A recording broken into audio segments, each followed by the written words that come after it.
En este repaso relámpago vamos a hablar un poco de las características de la novela ejemplar, la narración de esta novela en particular, mediante el ejemplo del mancebo que se casó con una mujer muy fuerte y muy brava, y vamos a hablar un poco de su contexto. El Conde Lucanor, por don Juan Manuel, pues fue publicado más o menos a principios del siglo XIV. Don Juan Manuel era el sobrino de un rey muy famoso en España que se llamaba Alfonso X el Sabio. Y bajo Alfonso X el Sabio, que era rey de Castilla, porque España ya no existió, era un grupo de reinos que existían en la península ibérica que luchaban contra los moros en la Reconquista.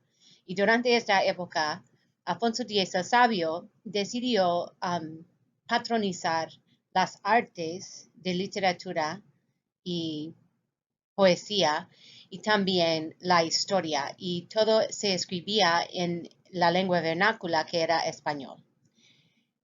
También estaban todos involucrados en una lucha muy larga contra los moros que habían invadido la península en 711.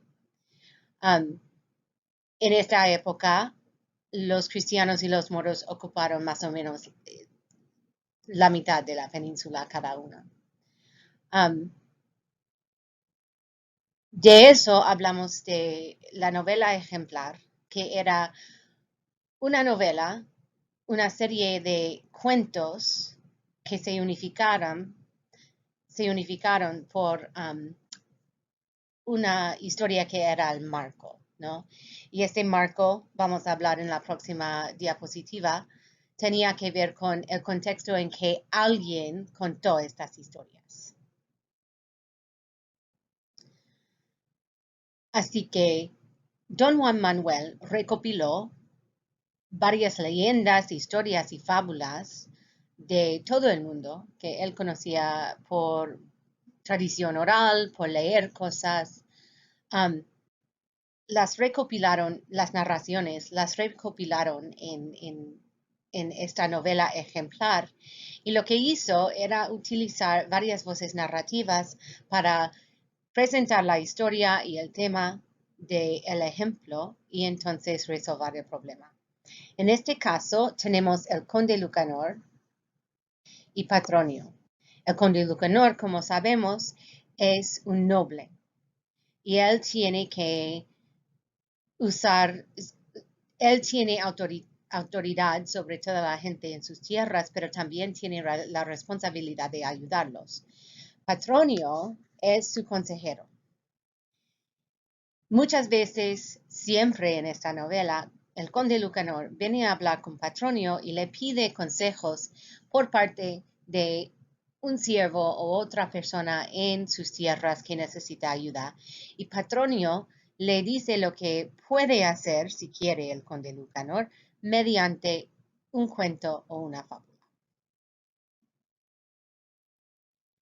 Como dije entonces, en cuanto a los narradores, tenemos el narrador o autor implícito al principio que introduce el conde Lucanor, al conde Lucanor y al Patronio, y entonces Patronio es la segunda voz narrativa que cuenta la historia de, en este caso, el mancebo que se casó con la mujer muy brava. Y luego al final, el conde Lucanor y Patronio hablan otra vez, y luego don Juan, el autor implícito, el autor de la obra, de repente llega a ser una parte de la acción y hay otro narrador omnisciente que nos cuenta que don Juan decidió que el cuento era bueno y lo mandó a escribir. Y entonces don Juan es el que compone la moraleja, la copla. Si desde un principio no muestras quién eres, nunca podrás después cuando quisieres.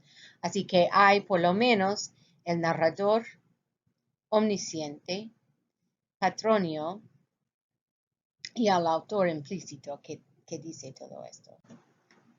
Vale, En cuanto a las relaciones interpersonales o personales y de poder, tenemos la nobleza y el villano, que será el conde Lucanor y su criado, que le ha pedido aviso, y también el conde Lucanor y Patronio, que le da consejos, pero no es su igual.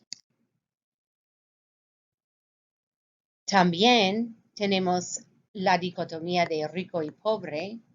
Otra vez, el conde y su criado pertenecen a este grupo, pero también el joven mancebo en el cuento y la familia de la chica con quien se casa tienen esta